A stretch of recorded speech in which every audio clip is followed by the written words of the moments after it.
there's a professor. Just like everything in the world sometimes ties back into sports. So we're this week, the new thing that everybody's freaking out about is this Bad Bunny playing the halftime show. So I wake up this morning to a freaking headline about Danica Patrick comments that Bad Bunny should not be allowed to play the Super Bowl because he only does songs in Spanish. And if you're going to have the biggest American event, you have to do songs in English. People actually are going to Danica Patrick for freaking opinions now. This is a woman who a year ago admitted she had never voted until 2024. It's a woman who really has two areas of expertise. One, crashing race cars. Yes, whatever she drove. I mean, honestly, if you are looking for advice on how to crash a race car, Danica Patrick may be the leading authority of the world on that subject. But now she's commenting on culture, and her biggest contribution to culture was doing those dirty ads for GoDaddy that used to get banned from the Super Bowl. Yes. You used to strip in the shower for GoDaddy. I think GoDaddy's even out of business now. I don't know if they exist. Now that she's no longer stripping for the commercials. So when you talk about being crude and content for the Super Bowl, I'm not sure you're qualified to take a moral stance on that, Danica. Seems like a nice choice. So again, it takes us back to the only thing Danica Patrick's really qualified to comment on is crashing cars. If you have like an insurance situation and you need to crash a car, Danica Patrick is your go-to. The time. Wake up with Defo, joined by Lubie. Welcome to the Defo Show.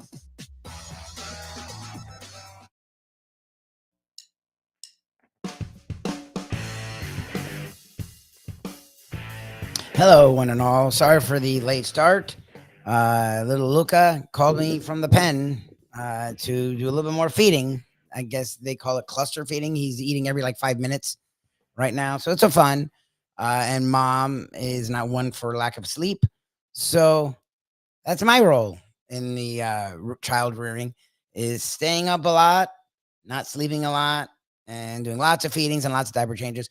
But we're here. Defo, I think, is in Keeneland. His flight was at 5:30, which I didn't even know that was a thing. So he's in Keeneland the rest of this week. I am here with you today. Shortly, I'll be joined by the one and only Tony Segreto.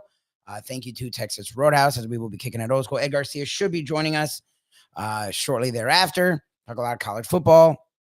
His Michigan Wolverines are in a decent place. The Miami Hurricanes are coming off their first loss, but they are sitting there in the top 10 still, and definitely still have a shot at the playoffs and a shot at the Atlantic Coast Conference, ACC.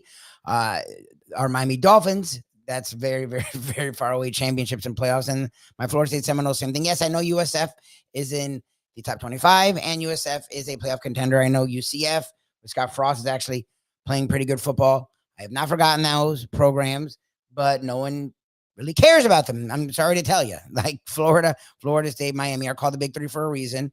Florida State, Miami, at one point this season, were all ranked.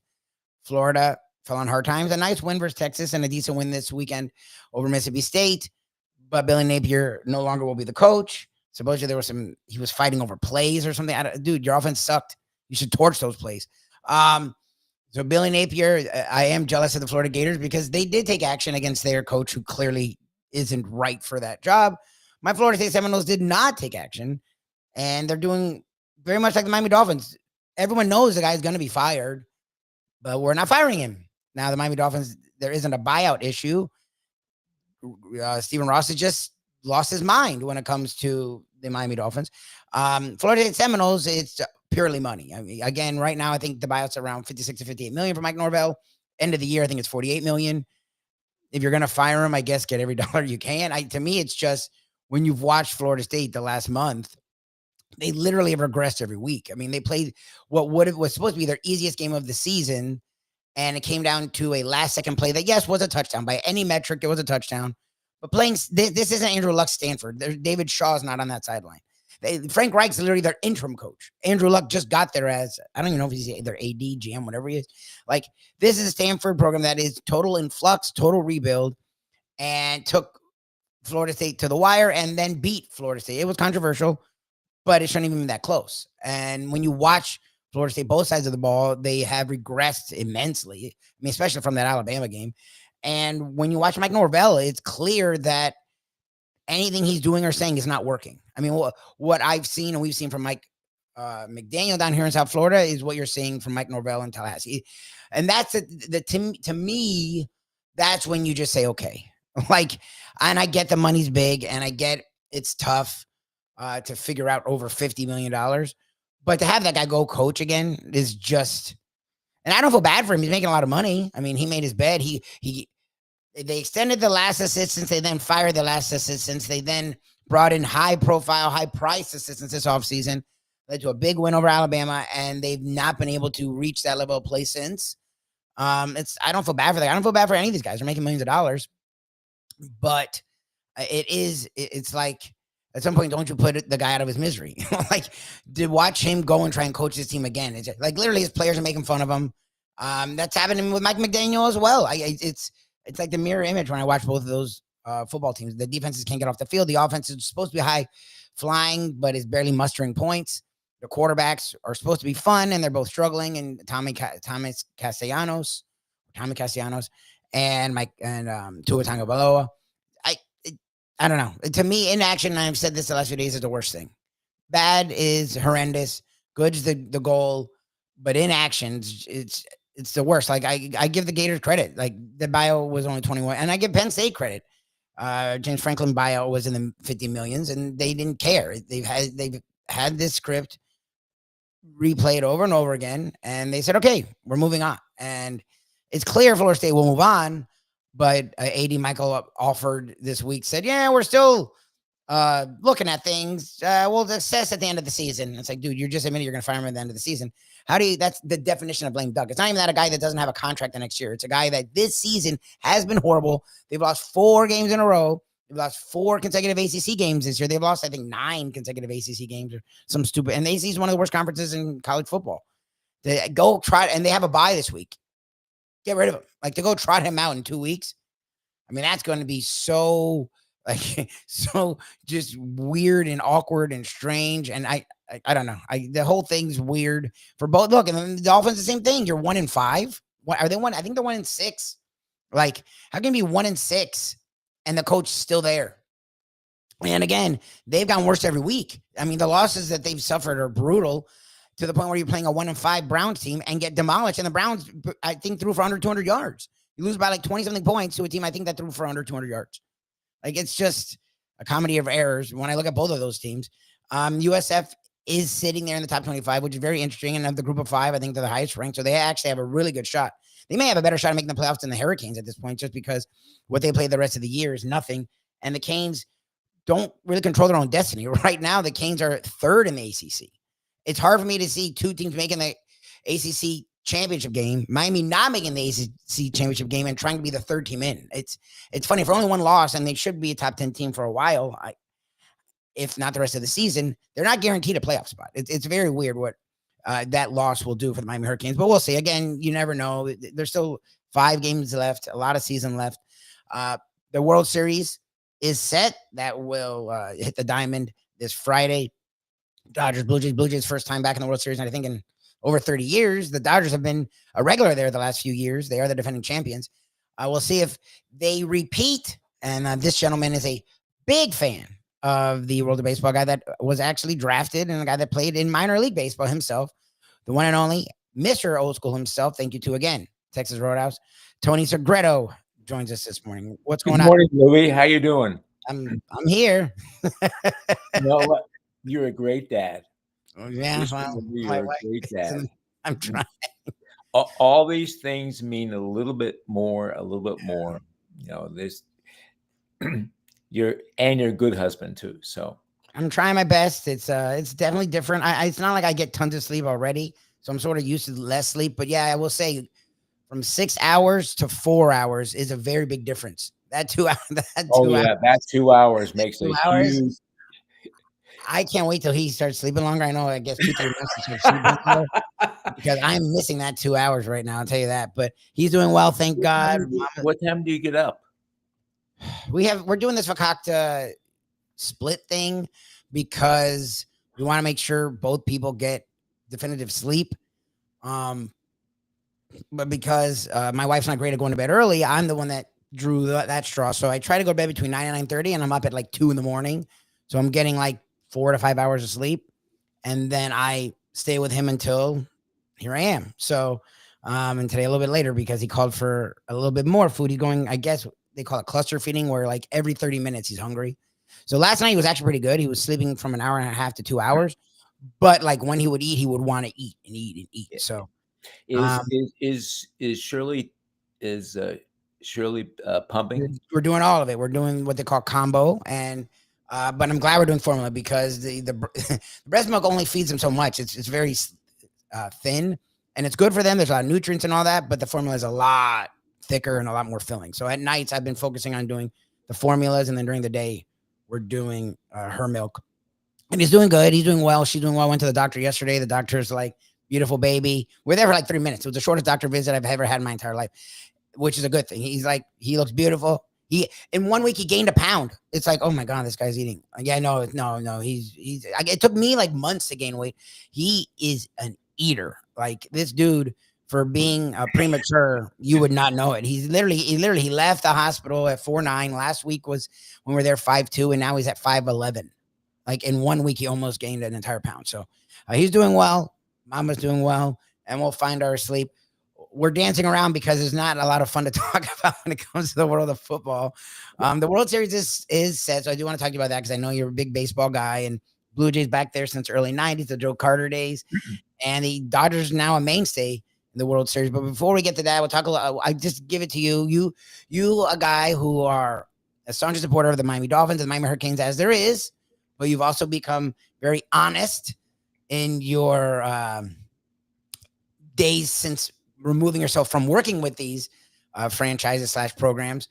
You were weary. I think you thought the Canes would win, but you were weary about this Louisville game. You were weary about Mario being Mario. I don't know how much you put on Mario.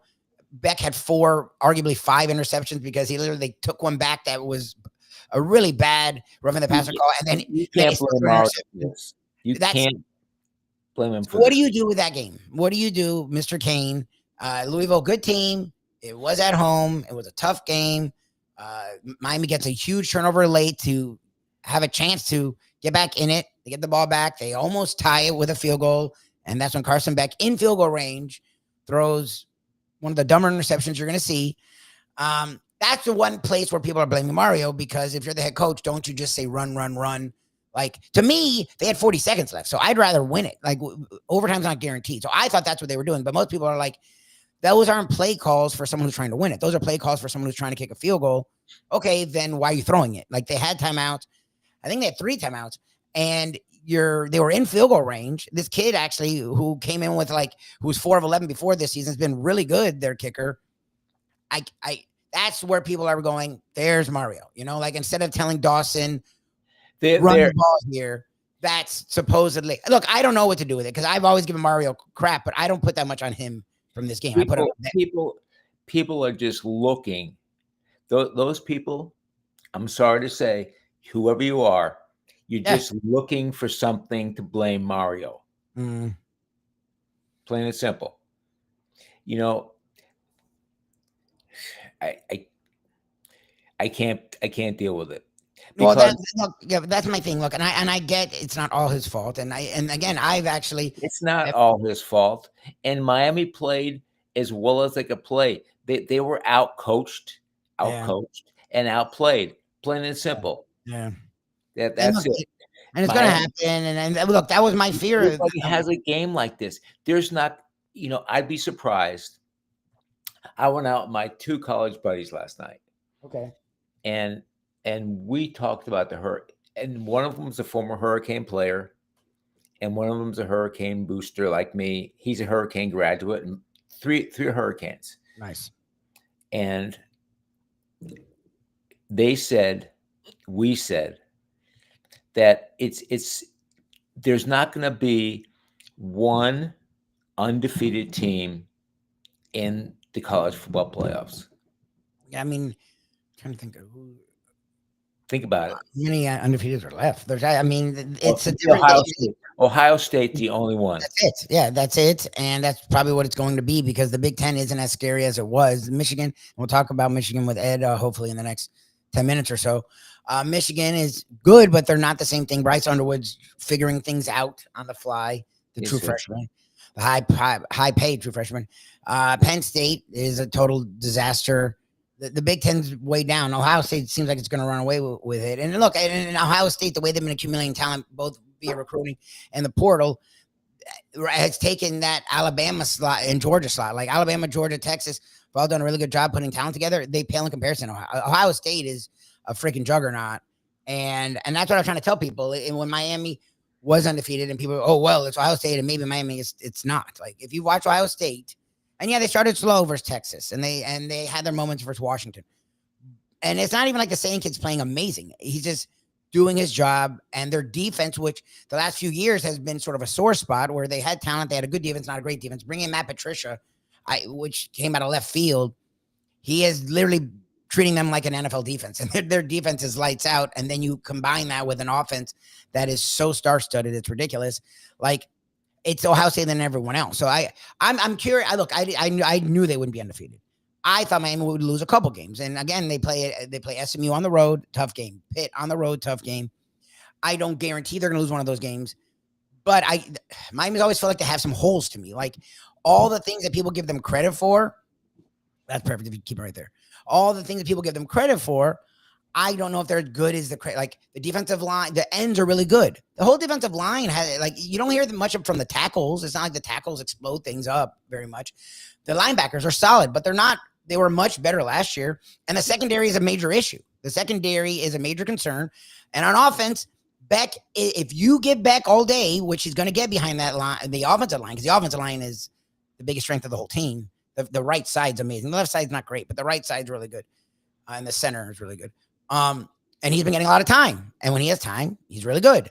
But what I've talked about all year is, if you notice the few times Florida, some of these other games where teams were able to get after him, he just can't scramble. He can't handle it. He can't scramble. And he's not even one to okay, let me throw it away. Let me, even I was talking with Defo, Marino wasn't going to scramble. Marino had that shimmy where he could get away from a guy and get rid of the ball.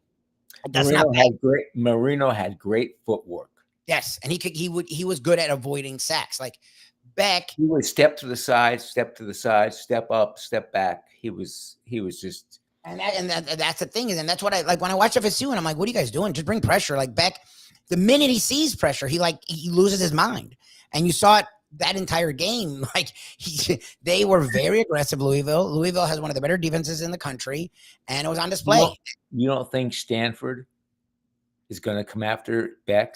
Oh, I don't know. No, look, to me, and I hate when they put out the game plan that not everyone can follow whatever game plan people pull out, but it is pretty clear at this point that if you can find a way to get to him, and also they're struggling to run the ball.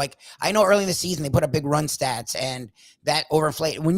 When I've watched the Canes, the run game is okay, but it's not what it should be for this mammoth offensive line. Teams know by the second, third quarter, the run game is sort of going to go away, and just watch Tony, because that's their whole offense. It's sort of been predicated on big plays to Tony and Daniels, and Louisville took it away. Yes, they got a couple early. The second half, they didn't. You didn't hear either of those guys' names at all in the second half. So you put it all on Beck, and Beck, there's a reason Georgia didn't do everything they could to keep him. He's a fine quarterback. He's been good for this. He's a good quarterback when everything is perfect. Bingo. That's a good. Well, look, and early in the year when the people were well, look at what he's doing. The Notre Dame game, he was all over the place. His receivers just made some of the best catches you'd ever see in your life. If you watch, he was getting credit for that. I'm like, dude, the ball was 6 yards too high. And he settled in a little bit against some of these teams that haven't been pressuring him. So we'll see if the rest of the year they can do that. But SMU, you would think SMU is going to come after him. You would think Pitt is always very well coached, very disciplined. And that's the other thing, too. Miami's been feasting on undisciplined, turnover-prone teams. And that was the other thing. I was like, I don't think Louisville's not that. Louisville's extremely well coached under Brom. And Brom has Miami's number. Well, Braum has top 5 teams number. Like he's like 6-2 for his top 5. It's something like good teams aren't as good as he is against top 5 teams. So it was a recipe for disaster for the Miami Hurricanes. They're still in good standing. They're still in the top 10. I'm just curious because again, we've seen this every year with Mario. We've seen this every year where that last month and a half is actually his worst time. Well, we've seen it with the Canes again. Mark Richt did this where they were 10-0. They were top 10, top 6 or something, and then they lost 3 out of their last 4. They lost 3 in a row. Like they did that last year. They lost 3 out of their last 4. I don't think they're going to do that, but it is. I would like to see Miami play Notre Dame today. I don't think Miami wants to. Huh? I don't think Miami wants to. Like I think they are about where they should be, a top 10 team. But again, and it's not, they're not alone. If you look at the rest of the country, like you said, like outside of Ohio State, every team seems to have major issues. You know, Ole Miss is a nice team, but they don't scare you. Texas A&M is a good team. They don't scare you. I mean, Texas is working their way back up, but they have a horrible loss to UF. The only reason Texas A&M scares you is because of the coach. Well, Elko's good. Elko's a guy that knows how to get the job done. But again, Notre Dame, they played much better football of late, but they still do have 2 losses. And I get it. It's 2 losses to 2 teams in the top 10. But, you know, Indiana's played really good football. Indiana put out Oregon. But it's not like, I don't know who's scared. There's a lot of very good teams. There seems to be one great team. Yes. And we'll see how it finishes off down the stretch. Now, the other team down here in South Florida that you've always been a big supporter of, and we always sort of not made fun of you, but sort of joked about how you would do the win-loss, and no matter what was going on, every year the Miami Dolphins are winning 10 or 11 games, 12 games, no matter what. That was Tony Segreto. You, in the last 2 to 3 years, I don't know if it's you aren't as close to the program, to the franchise, or you just, it's now been 20-something years of, ugh. So at some point, even Tony Segreto has to face reality. Like, you've been very different the last 2 to 3 years when it comes to the Miami Dolphins. You know what? They're playing for the Stephen Ross. Now, why hasn't he fired McDaniel? Because he wants to get the number 1 draft pick. The funny thing is, I wouldn't mind that. My thing was at the beginning of the year, once they started struggling, I was like, don't fire them. Like, I don't want an interim guy to come in and win 3 or 4 stupid ball games that don't mean anything. You're not going to keep the interim guy. Like, I'd rather they made their bed, they put this team together, let them suck. My only problem is they've taken it to some weird level where it's like you've lost 4 in a row, when you're giving away games to the Panthers, when the Browns are beating you by 30. It's like, it is the most bizarre season I can think of. I mean, except for the strike year back in 80, whatever, 84, 83, 82, and maybe in COVID, this has got to be the strangest year I've seen. Well, I mean, the NFL in general is a little all over the place, but look at the Ravens. The Bills have had their struggles. But yeah, the Dolphins, look, even people like us who are a little more cynical thought they'd win 7-8 games. I mean, to have a 17-point lead, and I get it, the Panthers have now won 3 in a row. They're playing better football, but you're up 17 in the second quarter, to never score again. You then fight back versus a decent Charger team, and they have had their struggles of late, actually. But a decent Charger team, to get a lead with 40 seconds left, they only have 1 timeout. You have 2 shots at a sack to pretty much end the game. Don't get the sack. They go down. They get a field goal. Then you play the Browns, who are 1-5, just trade away their solid quarterback to go with Dylan Gabriel, who's not been good in his early days in the NFL, to then lose 31-6 to that Browns team. And I don't even know if they threw for 200 yards. That is the biggest shock in the world. How can you lose to the Browns 31-6? See, that's my problem. Is like, even a guy like me is like, I don't want them finding a way getting to go to, because look, there's no quarterback I want. So the first, second, third pick, it's all the same to me right now. But I don't want them falling to like the 8th pick or the 7th pick, because look, if you're going to be bad, be really bad. Who is? I mean, they're talking about the kid from Oregon, but he has major issues. They're talking about the kid from Indiana who was with Cal before, Mendoza, who's a Miami kid. Like, Pavea's nice, but he's more of a college guy. He's small. But Mendoza has all the tools. He's big. He's strong. He's winning with Indiana. He's a guy that will go in the top 5. I just don't see him as a surefire starter franchise guy. Like after Tua, like I want to see the season play out, see if there's anyone. The Dante Moore kid with Oregon's interesting. Quinn Ewers is a backup. I'd like to see you. It's funny. I'd like to just see them play Ewers. Like, and I want FSU to do the same thing. If you're gonna be bad, go young. Like I'd rather you just go young. Like see what you have for the next regime, who's worth keeping, who's worth going. Like yes. I would have wide open competition, but you're not seeing that. You're seeing the same guys get out there. They're playing lackluster, lazy, lackadaisical football. And that's my problem is it's not the losing. Whatever you lose, let McDaniel finish out the year. It looks at times, and I'm not saying it is. It looks at times that they're not trying. Well, that's the thing is I don't know what term you want to call, but it looks like they're not prepared. It looks like I wonder when I look at both teams, FSU and Miami and the Dolphins, and I'm like, what'd you do all week? Like honestly, because I watched your game the last week. You're making the same mistakes. Like give Norvell a break. I mean, it's hard to give them a break. They're like one in their last like 16 ACC games. The ACC is the second worst conference, so they're not going to fire him. They're not going to fire. They'll fire him at the end of the year. I mean, he's done. But they're going to try. They're not going to fire him. Oh no, he's gone. I mean, they pretty much said they're not going to fire him, Lubie. Well, they have to. I mean, he can't. He's lost the team. No. They're not going to fire him now. The buyout goes down by like $10 million at the end of the year, and you then give yourself like 3 months to get the money. I mean, the buyout's the only reason he's still there now. With a 2-win season last year, he would have been gone. But he goes and gets the Alabama win, and they look like they turn things around. And I don't know. Here's the question: You want to fire all these people? I don't want to fire anyone. If you're not doing your job, who's going to replace him? See, if I'm FSU, I'm all in on James Franklin. He's the number one. He's the number one guy out there. Exactly, but the UF is supposed to set their sights on. Yeah, I don't want Napier. Lane Kiffin. UF is supposed to set their sights on Lane Kiffin, and there is somewhere that they actually have a shot to get him.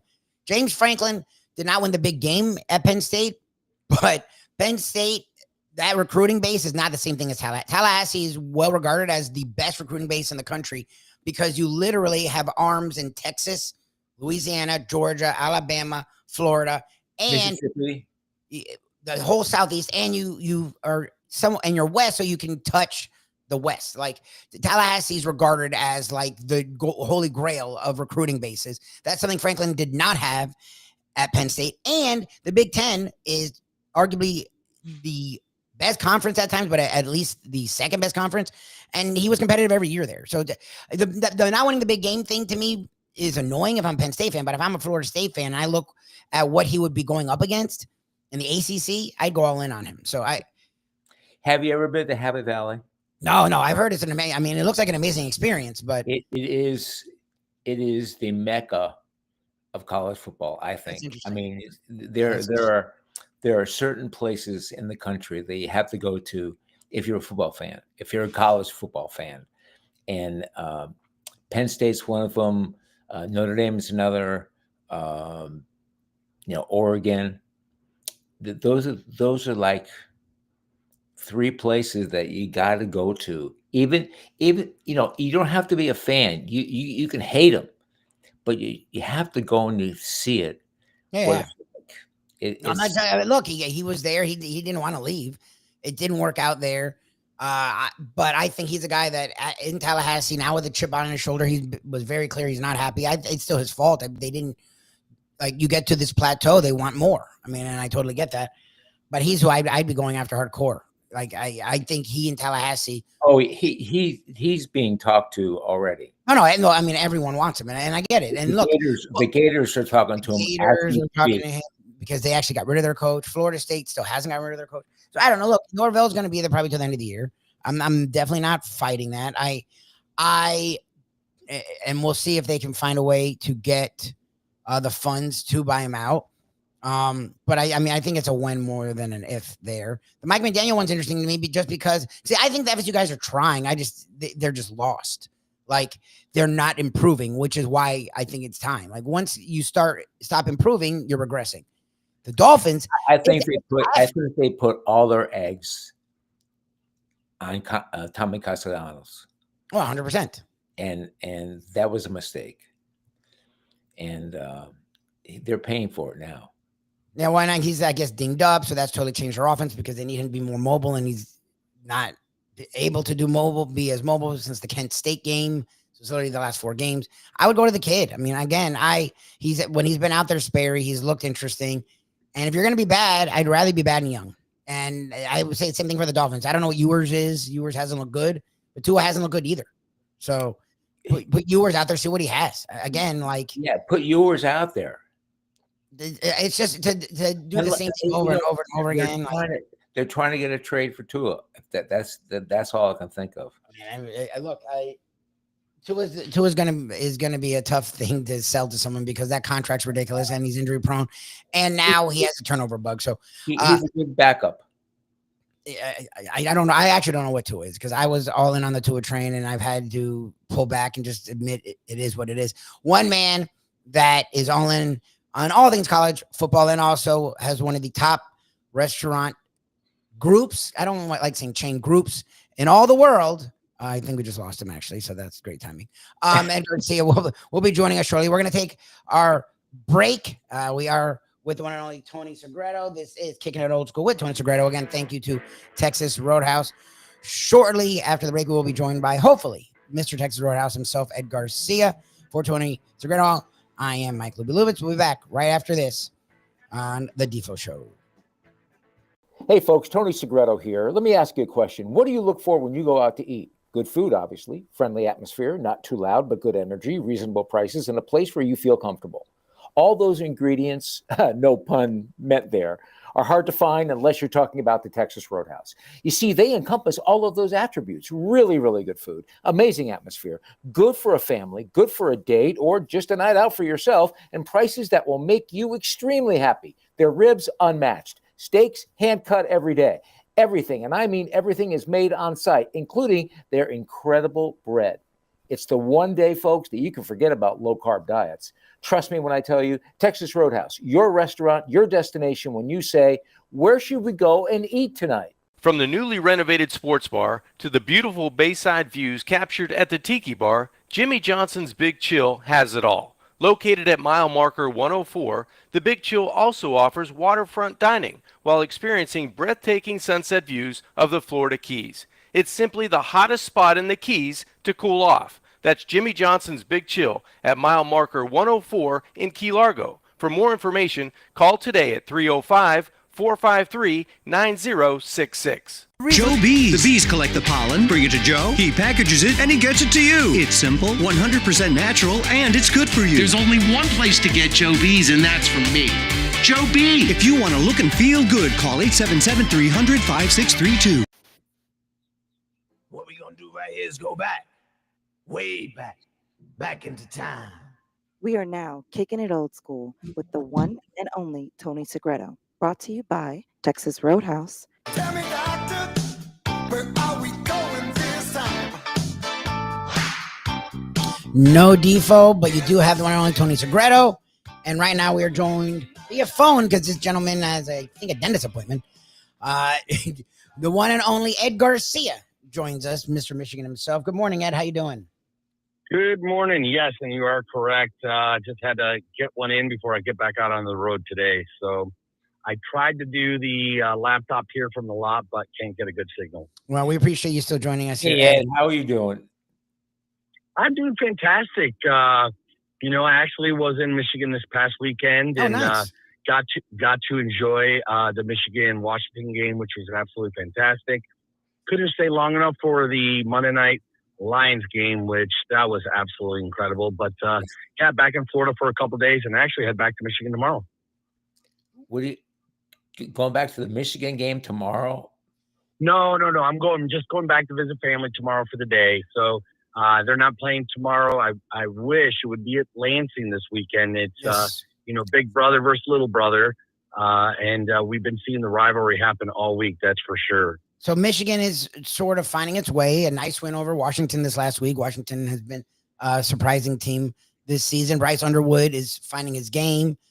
You do have your intrastate rivalry with the Spartans this weekend. What is your take of Michigan and like the college football season in general? Just because we talked about the Canes last week, we all were a little questionable. They went on to lose in a game where Louisville sort of controlled the entire game. Miami made it close at the end, but Louisville, if they don't fumble at the end, they win by probably 2 scores.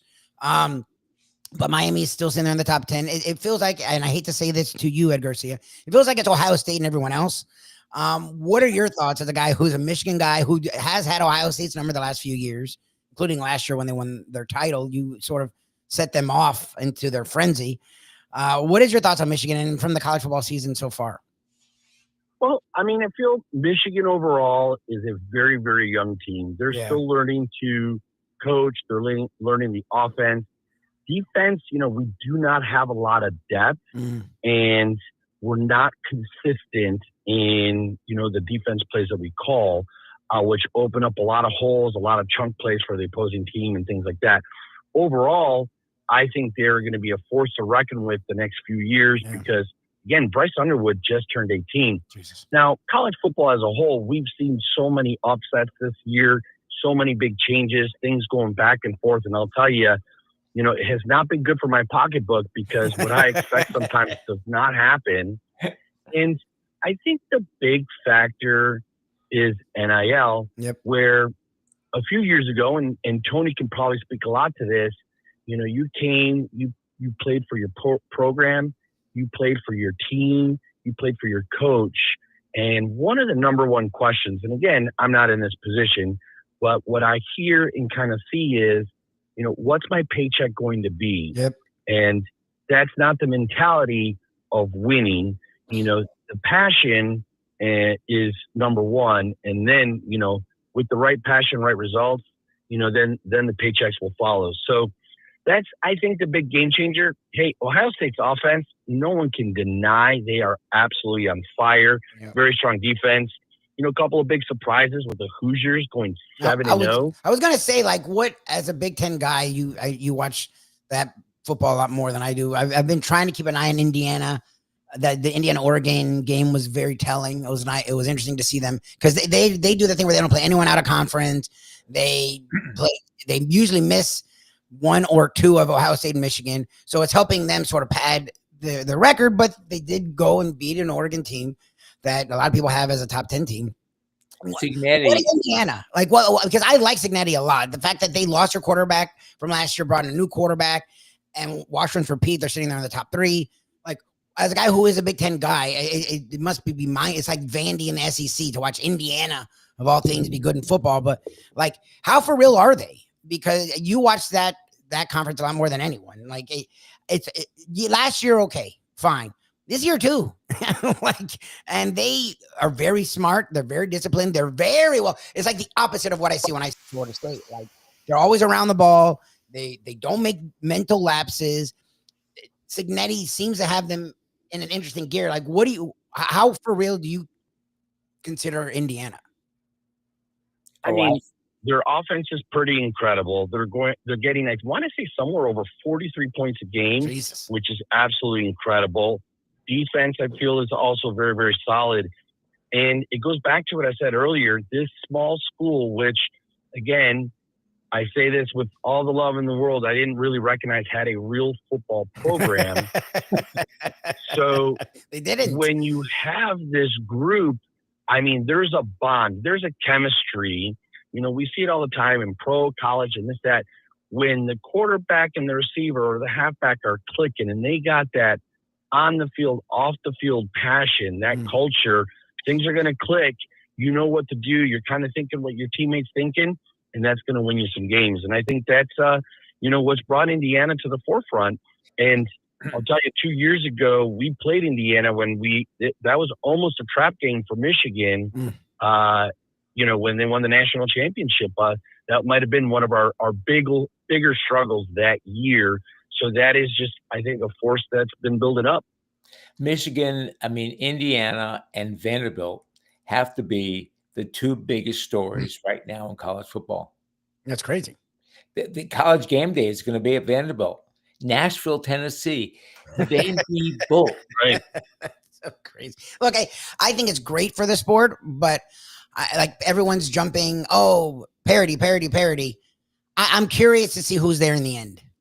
Like, as much as we talk parody, it always seems like there's a Georgia or a Bama or a Michigan or Texas, sitting there in the end. I'm even an Ole Miss that is an SEC team that never seems to be able to get out of their own way. Ole Miss is beatable. No, they are. But that's what I'm saying. Like, I'm curious 100%. of what these teams can in Indiana, because it seems like they'll get, now with the playoffs, there's 12 teams. Okay, so you can be a part of the 12. Can you be in the Final Four? Can you be in that championship game? Like, I'm all for the parody. I'm just curious how real the parody is. People want to look at Indiana. Look, okay, again, it's October. Like, where are we in December? I'm curious. That's why I asked, because I think they are for real. I like Signetti, and they have a legit quarterback. And when you have a coach and a quarterback that you can trust, like, that goes a very long way. It's like in the NCAA tournament when you have a point guard and a coach, like, that can take you far. But they're still Indiana, right? Like, it's just hard for me to see them going into Ohio State in January. You have to get your mind right because of NIL, because Ed said it's a small school. It's going to be this way from now on. And if Signetti can keep it up. Well, and they just gave him that deal. Like, I mean, they were like, we're not messing around with it. This guy is going to be one of the top 3 candidates out there. They gave him a record-breaking deal. The one thing I do want to talk to you guys about, and I know Ed's got to get out of here. I do want to touch on Texas Roadhouse. These buyouts, I think are, and again, it is personal because I'm a Florida State fan, and we're literally being hamstrung by the buyouts. Like, I don't know, was it Jimbo? Like, I don't know where they got to the point where they're literally the same or bigger than the contract itself. Like, to me, they're way out of hand. And as much as we talk about transfer portal, NIL, these buyouts are just as big an issue when it comes to college football as anything. $50 million for Franklin. $50 million. Yeah, 49 million. I mean, Kirby right now, it's estimated about 118 million if there's going to be a buyout, which is absolutely insane. But here's maybe a rhetorical question, or feel free to jump on in. But looking at and I'm drawing a blank on the name, the Washington head coach, with the post game on Michigan. Yes, it's Fish, and former Arizona. Do you feel he's just waiting for an offer right now? I mean, is he in it 100%? For that game, and could be looking at a buyout. And I think that's a big thing you're 100% looking at. And I'll tell you, I don't know if you've seen Saban kind of talk about James Franklin, but where is the loyalty? What is that going to do to Penn State? I think Penn State took a big hit, a big risk, and I don't think it's going to work out in their favor for the next few years because they're going to lose recruits. And that is someone that got them there. Has there been some mistakes? Absolutely. But college football is a new game. It is different with the NIL. There's so many different offensive weapons, and styles. You shouldn't have as loose a trigger as you do. Well, the fact, them doing it in the season was weird. Like, they were in the playoffs last year. Right. It was and who you're going to get. That's the thing that's always the question for FSU. To me, the fact that they're like 1-12 in their last ACC games, it does when that's the case, it doesn't matter who you get. You just, his message is falling on deaf ears. You got to turn the page. Penn State, that wasn't exactly the case. Look, it's clear that they were having issues. There's more to it. It's clear they're having issues for sure, but again, they were in the playoffs last year. They've been a contender in a way that they hadn't been since Joe Pa. So I don't know who I don't know. Like, I really don't know what they're going to do. I do know one place that is always consistent, no matter where you go around the country, around the world, because they are over 600 restaurants strong, the number one fast casual restaurant group and beyond, Texas Roadhouse. We know you're about to head back on the road, as you said, Ed. What is going on with Texas Roadhouse? I know you guys just, as you say, block and tackle. It's not about seasons. It's not about specials. It's about just doing what you do each and every day. But you are a pretty cool place to go and watch football. You have the coldest beer in town. You do have, you do specials that are very intriguing. And you've, like we've talked about, have high quality food and have somehow, some way been able to control the price. And you have the coldest beer in the world. I love it. It absolutely tastes delicious. I celebrated that Lions victory the other day with a couple of Frosties for sure. That was a great one. It was a great one, especially, there was a lot of the opposing team at the place. But, hey, I'll tell you what we got going on. Halloween is coming up right around the corner. And next for week. those with families, we do something that is really cool. We partner with the local community. More than likely, this coming Tuesday, some are Monday, but check with your local Texas Roadhouse. We do what's called a trunk or treat. Oh, wow. And everybody gets dressed up. We have, again, just a lot of partners from the area. They come in and they have giveaways. So you can go through our parking lot. It's almost like trick or treating for adults and kids and enjoy a really, really great meal. Some of these events have drawn up to 5,000 people. Oh, wow. It's really, really cool what we've accomplished, with that. And again, it's just, being part of the community. So that, we got Halloween, and then kind of crazy to think about, but we really have less than 11 weeks away from Christmas, which we don't want to think about buying gifts right now, but, Texas Roadhouse is going to have that gift card. I think I sent you a few last year. You can get gift cards with your pictures on there, your business, and this, that. And really the time is to plan it now. And hey, I tell you, a lot of people will buy because we give discounts when you buy them in bulk. So somebody like Lubie who eats there once a week may not be a bad idea to buy a whole bunch of discounted gift cards. You're discounting your meals for the future. So and you got Thanksgiving coming up. You got Thanksgiving. And you guys do a lot of things around that as well. I'm sorry? You got Thanksgiving coming up, and you guys do a lot. Your food's very Thanksgiving friendly. It's comfort food to the max. 100%. We can help with a little bit. I mean, especially with these big parties. Hey, if you don't want to chop salad mix all day, we got that for you. You want just our dressings? We got you. You want sides, mashed potatoes, green beans, corn, just maybe a little bit of pulled pork, for somebody that may not want turkey. Hey, hit us up. We'll take care of you. And again, it's made from scratch. It's very, very fresh. I mean, you said it already. And you can't go wrong. We'll just try to make it as easy as possible. And don't forget, only the South Florida stores, but we do have that bread pudding, which is a great way to make some dessert for Thanksgiving. And you got the margaritas to go. Yes, your margaritas, and you do them to go. That is right. Yes. That, I'll tell you, that's the secret ingredient to prevent those family fights. I do that. I give my mom a pitcher of margarita. Extra margarita, and for some reason, not yelling and not talking poorly about anybody. It's pretty amazing. Here, Mom. Yep. The elixir to calm any Thanksgiving. Texas Roadhouse. Ed, we appreciate your time, my friend. Hopefully, it's a nice and easy visit, and we'll see you next. We'll talk to you next week. Awesome. Take care, guys. Bye. There you go. The one and only Ed Garcia. Before we get out of here, Tony, we had a request from the one and only Jim Sarney to talk World Series. I did tease that we would, so I'm not trying to leave anyone hanging. You are a baseball guy through and through. You literally played minor league baseball yourself. Blue Jays, Dodgers. We talked about if it was a Mariners. This is a network disaster. I mean, you got the Dodgers at least. I mean, that is the second biggest. Dodgers, but it's still a West Coast team. Yeah. Oh, you're right. Yeah, it's a West Coast team. So Fox is pulling his hair out right now, pulling his hair out because they don't know what to do. However, I see this going 6 games, 5 games, and give it to the Dodgers. That's my thing. I look. I'm not saying sweep. I'm not calling sweep. It's hard to call sweep in a World Series, but the Dodgers, for all their struggles all season, it seems like they've sort of just wanted to get here. They've become a team. They become one of these teams that knows it's about October. It's about, I guess, November nowadays. Like, they've been in the World Series or conference championship almost every year. I'm sorry, the ALCS and LCS. So, like, this is what they play for, and they're playing their best baseball, like you're saying, right at the right time. The Blue Jays have a nice lineup. They're a nice team. They're a great story. It's hard for me to see them taking more than 2 games. Take more than a game, honestly. Like, if they push it to 6, I'd be surprised. Yes. But amen. All right, so there you go, Sarney. We talked a little bit of World Series.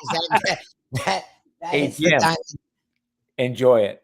Yeah. Oh, and also last night, Marchie Brad Marchand made his return to Boston. They did the video thing. Look, he's a legend, and he didn't ask out. They are growing young. They're rebuilding. It worked out. They got really good picks and made an interesting trade on their end, and then sort of gift wrapped the championship for the Panthers because Marchand was arguably the Panthers' best player. If you want to say he was second or third, he was fantastic the entire playoffs.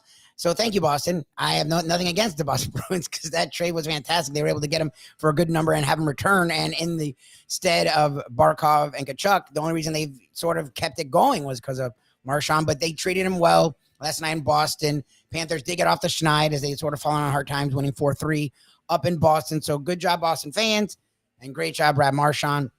We will be done the rest of this week, but we will see you Monday after another football weekend. We're not doing it Fridays, mate. Well, no, I mean Mayo. We'll have Mayo shows. Today we'll be at Even Kill Fish Shack at 2:00, and then tomorrow I think we're working out what we're gonna do, and then Friday we will be at 10 Palms at Gulfstream Park.